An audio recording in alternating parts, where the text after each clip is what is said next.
Hello, everybody. The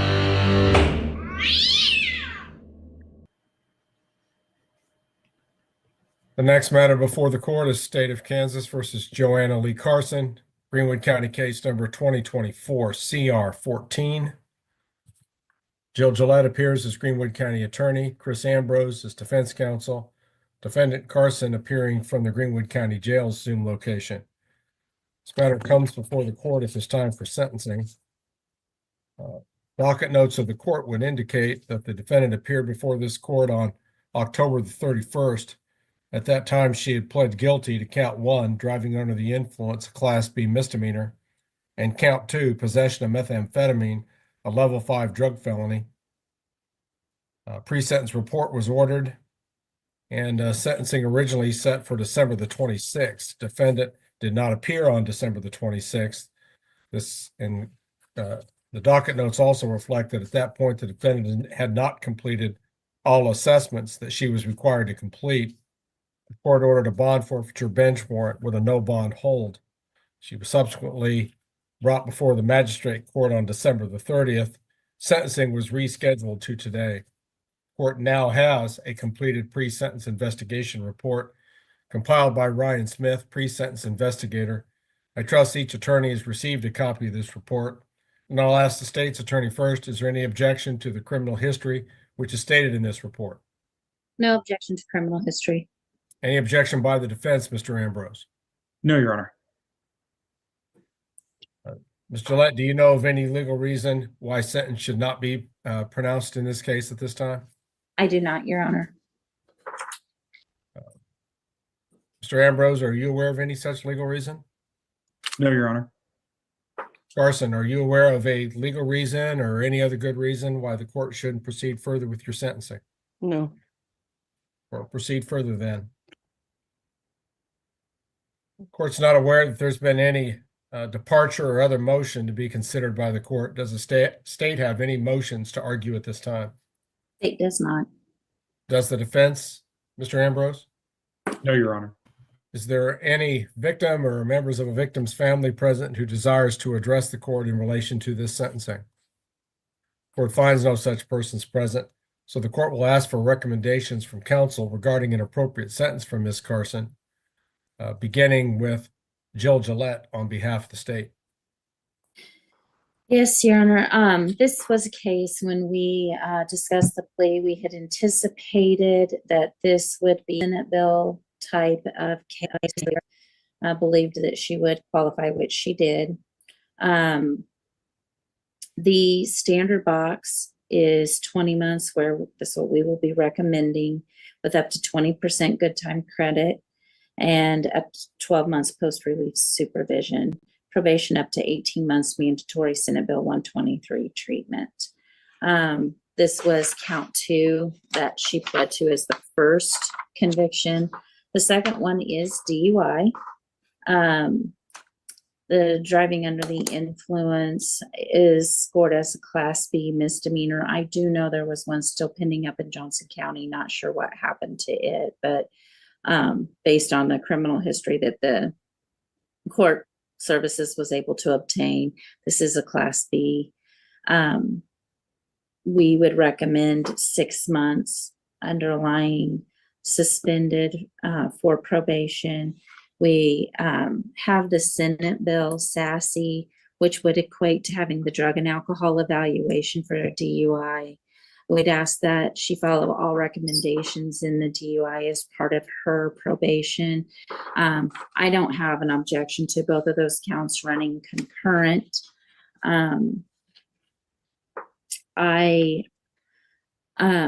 Ms. Carson has spent the last 28 days in custody, having been picked up 12/26, and today being 1/23. I believe that that 28 days would cover any, there isn't any mandatory now on a first, but I do believe that it would cover the jail time that the state would ask for not participating in her PSI. I don't want to see Miss Carson back in custody, so I am not asking for any jail time as a condition of her probation. I am going to recommend that she start her probation in Senate bill today as the state's recommendation, Your Honor. There is, in this case, lots of different costs.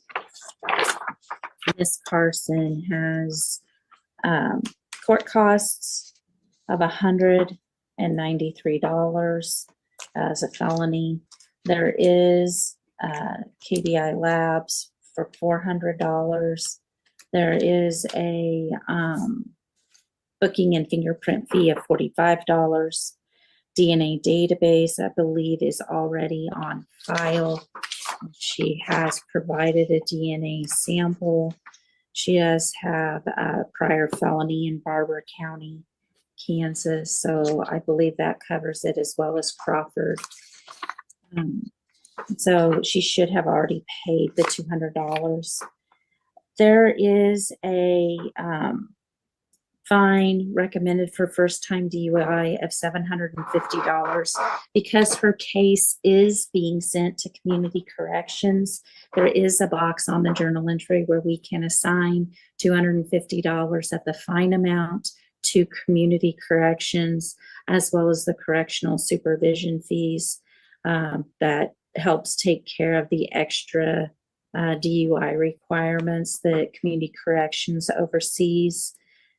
So I'd ask that that be allowed to be sent to the Community Corrections Fund.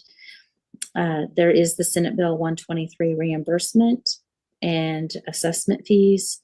Then I'd ask the court to inquire pursuant to Robinson as the bid's attorney and application fees. Believe that she does have a total jail credit of 29 days. She did have one prior day that counted from 1/7 of 24. And we'd ask the court to grant the 29 days. I am not aware of any other cases that would be concurrent or consecutive at this time, unless I've missed them somewhere when I reviewed the PSI. I was aware there was a Johnson County possible, or city of Olathe or somewhere up there, a municipal DUI pending, and I don't know what happened with it. Other than that, that is what I am aware of, Your Honor. Very well. Your recommendations, Mr. Ambrose? Yes, Your Honor. As far as what we're going to be doing is with Ms. Carson regarding disposition, I don't have any. We're joining the state essentially that I believe it's appropriate. A standard 20-month underlying sentence on the felony and appropriate underlined on the DUI. Ask that they be ran concurrent. Be an 18-month probationary period case. I think that the one area where I'd ask the court some consideration is in costs and fees in this case. I know that we do have a statutory mandatory minimum arising out of the DUI case that we can't do anything about. However, I would note for the court that Ms. Carson, currently unemployed and is on disability, her disability payment's approximately $900 a month. She's going to have some substantial costs arising out of this case. In light of all that, I'd ask the court to waive or abate the bid's application and attorney's fees in this, and any other court fees and any other costs or fees the court would deem appropriate. Would note that Ms. Carson has been in custody 28 days since the end of December awaiting sentencing. Would ask the court to not exercise any quote unquote shock time as a condition of her probation. It does look like Ms. Carson was open and honest with the evaluator in this case, and they do kind of the extent of her drug history is relatively clear, and her need for treatment is as well. And just talking with her briefly, I think she's looking forward to have that opportunity to get to inpatient and then move towards reintegration and do what she needs to there, so she can be successful moving forward. And how much are your fees in the representation of this client, Mr. Ambrose? Yes, Your Honor, sorry.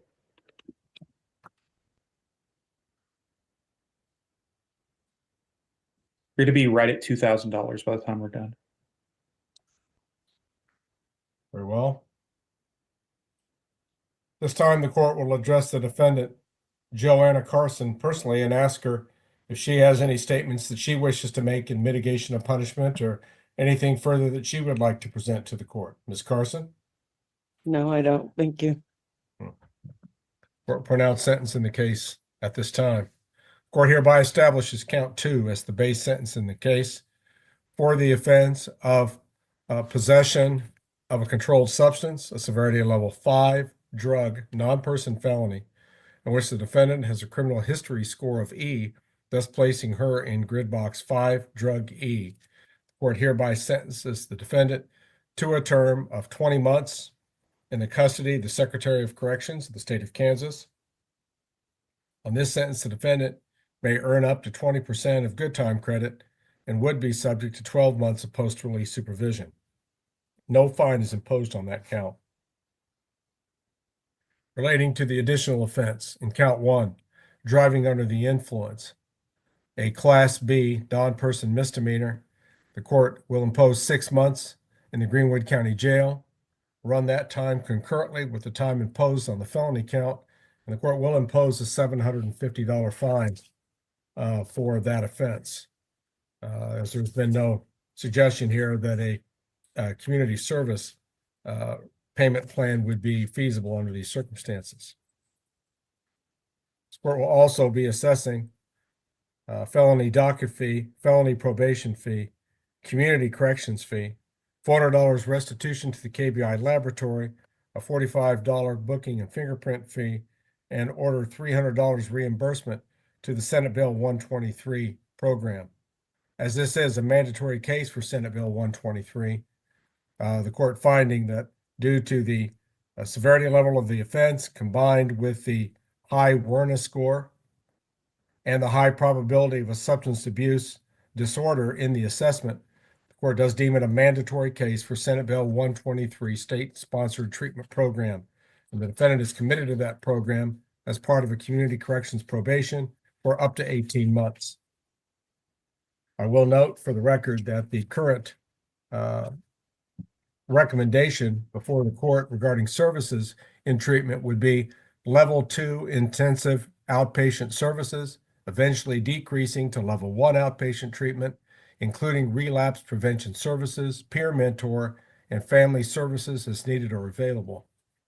Obviously, any aftercare recommendations which are made by the treatment provider will be ordered as conditions of probation in the case. Other probation conditions will include reporting to an officer as directed. Defendant must observe all laws.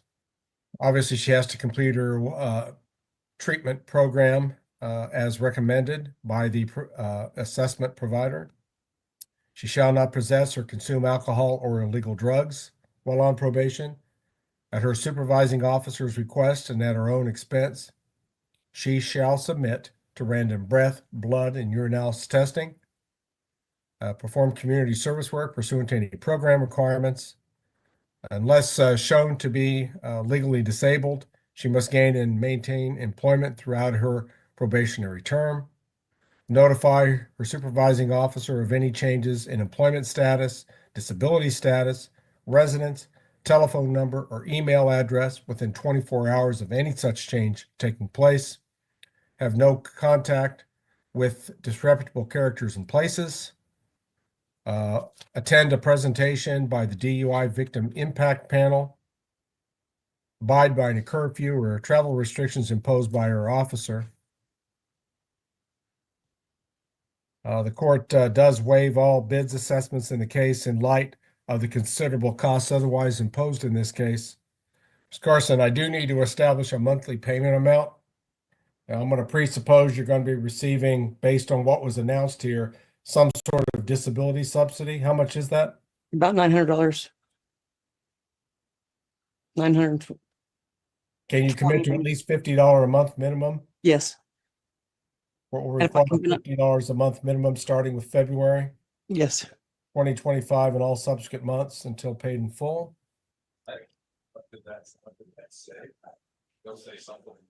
I do note that the defendant has earned 29 days of jail time credit to be reflected by the sentencing journal entry. At some point in the future, Ms. Carson, you may have the right to seek expungement of one or more of these offenses. Certain statutory limitations do apply. If you have any question about your right to seek expungement of either of these offenses, you may address those questions to a lawyer and I'm sure get your questions answered. Under certain limited circumstances, a criminal defendant in Kansas has a right to appeal their conviction to an appellate court having jurisdiction, and defendants are unable to pay the cost of an appeal. They may request the court to appoint a lawyer to represent them on appeal, and to have the court direct that the defendant be supplied with a transcript of trial court proceedings. Pursuant to KSA 223608C, you, the defendant, have 14 days after this judgment in court to file any notice of appeal with the clerk of the District Court of Greenwood County, Kansas. You do have the right to appeal this sentence. If the court has ruled adversely to you at this hearing, I will remind you that there's prohibitions against a convicted felon possessing a firearm, and there are losses of certain civil rights, such as the right to vote, until your sentence is fully discharged. Ms. Carson, do you have other holds on you? Not that I know of. I don't know. Okay.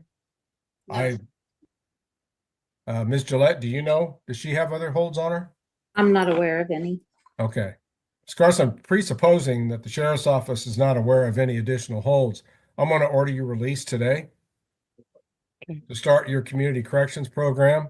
I have Ed Ketley here from the 13th Judicial District's Community Corrections Department. He may have some directions he needs to give you. Do you want to do that now, or do you want to talk to her after we're done with court, Mr. Ketley? We can just get a breakout room when we're finished with court, Your Honor. All right. So when we recess the court proceedings, Ms. Carson, I need you to stay on the Zoom meeting. You're going to visit a little bit with ISO Ketley, and then he's going to give you some further direction about what you need to do to get successfully started on your community corrections program. Okay. Thank you. Your Honor, if I may. Yes. Your Honor. I may have misheard, Your Honor, earlier when reading the recommendations from the drug and alcohol evaluator. It appears that she was recommended to attend immediate inpatient services followed by reintegration. And I will advise the court that more recently than I distributed the PSI, received a letter stating that she has an inpatient bed date scheduled for tomorrow morning, it appears. Oh, So I just wanted the court to be aware of that and know that that was the recommendation. is it with that same program? I'm- Inpatient bed? ATC It's at ATC, Your Honor. in Pittsburgh, Yeah. Kansas. Yeah. So noted. That is indicated by the evaluation, Mr. Smith, that the initial diagnosis and suggestion is that she be admitted to an intermediate inpatient services program, then followed by the other outpatient services that the court mentioned. I'm pleased that there's a bed available so quickly, Ms. Carson, so that you can get started with your treatment, which is quite clear to the court that you need. Yeah. And I hope that you're very successful in your treatment programs. Thank you. So I will expect you to report and fill that bed that's been opened up for you. All right. Thank you, Your Honor. Okay. Let me ask Ms. Gillette, is there anything further that the court needs to address regarding Carson sentencing matters? Judge, I did not hear you say whether or not $250 of the DUI fine can go to community corrections. If statutorily allowed, yes. That's the only other box I had. Thank you, Your Honor. All right. Mr. Ambrose, is there anything further we need to address here? Not for me, Judge. Thank you. Carson, do you have any questions about the court sentencing orders? I don't. All right. Good luck. I truly do hope that you're successful on this probation and treatment program. Thank you. I'll have you stay on the meeting. We're going to recess and stop recording and broadcasting in this case, but leave the Zoom meeting open so that Mr. Ketley can visit with the defendant in this case. Thank you. Be safe, be well, sleep sweet, and much love.